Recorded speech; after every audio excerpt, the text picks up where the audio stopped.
Jien involut fl-ambjent mill-2009, konsultazzjonijiet dejjem fake kienu jkunu.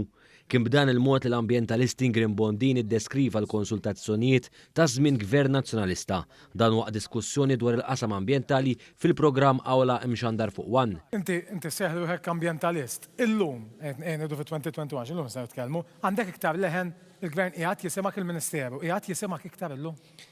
Illum, jiena nħoss, ara, kif kienu is-sitwazzjoni qabel, l-ambjent ma kienx jagħta priorità. Isiru consultations, kemm jiena involut minn 2009 fl-ambjent. Konsultazzjonijiet dejjem fake kienu jkunu, ma kienux jittieħda. Issem sforz aktar inħoss sewa biex jiġu indirizzati l-affarijiet.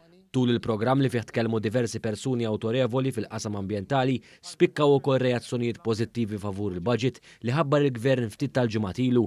Il-President ta' The Ramblers Association faħħar l-inċentivi li jindirizzaw il-bidla minn karozzi li niġsu għal dawk aktar ħbib tal-ambjent. Il-budget saru ħafna affarijiet ta' scrapping, ta' inċentivi biex jinxtraw vehicles ta' elettriku, investiment fl-infrastruttura li għandek bżonn biex toperhom il-vetturi tal-elettriku.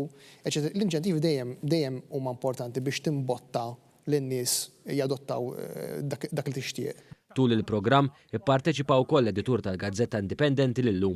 Dan ukoll kellu klim ta' tifħir għall-budget.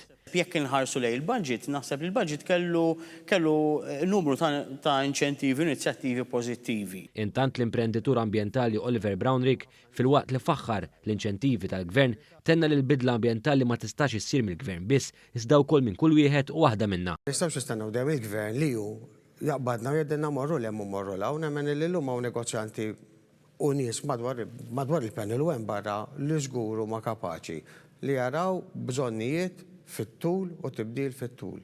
Ġifieri li l-Gvern inċentiva tajba ħafna.